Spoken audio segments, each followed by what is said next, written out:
修好，给你报700，报700修好。来处理一个电路故障，客户描述说家里边经常跳闸，且有时候家里边闸没跳，但是有时候有电，有时候没电。电箱在这边吗？那个上面，冰箱上面。我给你拿哇，个这么高啊！我给你拿个梯子。有吗？啊？有吗？有。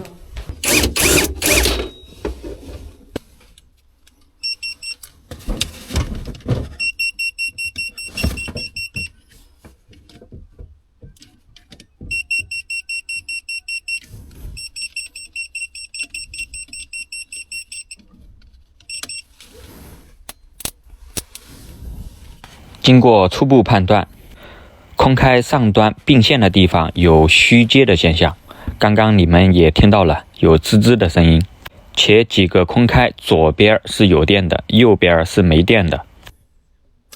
这边修好，给你报700，报700修好。为什么？什么问题啊？你问题要说出来。问题，我们是你要么付检测费，我们说问题。如果说你来了，我光让我说问题，我不会，我们一般不说的。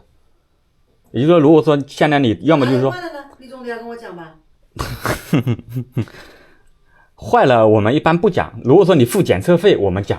我告诉你，比如说我们现在检测费是120块钱，你付掉了，你可以选择不修，也可以选择修。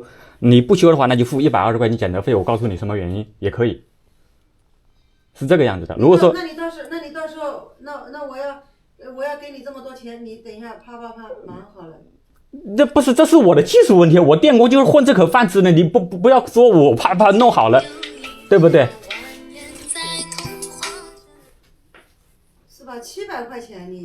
我们是包工包料包半年的，我们正常都是这样子的。你要问原因的话，要付检测费。你比如说我们说上门免费的，你现在说我不修，那我走。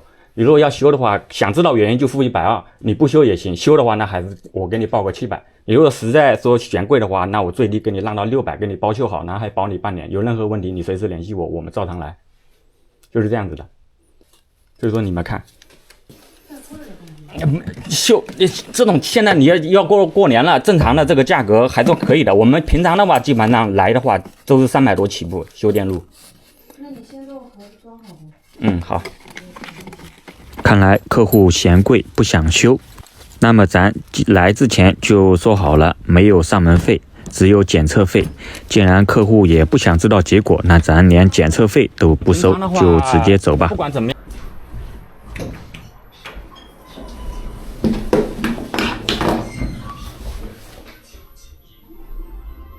本来我以为这单就这么黄了，谁知道我刚到楼下，客户又打电话过来说算了，600就600吧，你过来修吧。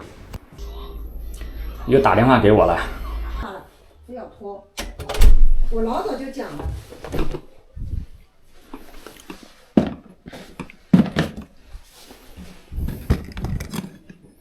对不对？你看，本来那时候就刚中午我联系你的时候，直接把。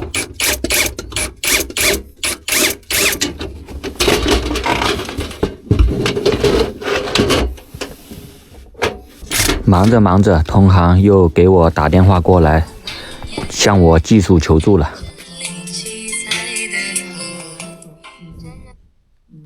哎，王师傅。头吧？对。但是这头它能接在节目上，它这种是 P1的，那种压力比较大呀。压力大没关系，你要看管子是多大的。25的。25的就买个25的快速节就行了。这个电箱虚接的可不止一个地方，主空开的上端已经被烧得不适合继续使用了。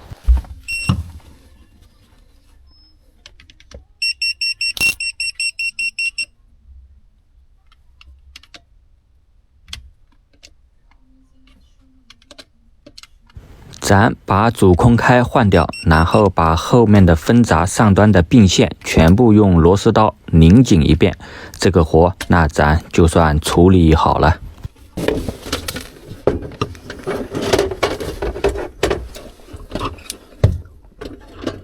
修完了，客户还要求加我的联系方式。你同意一下啊。我知道。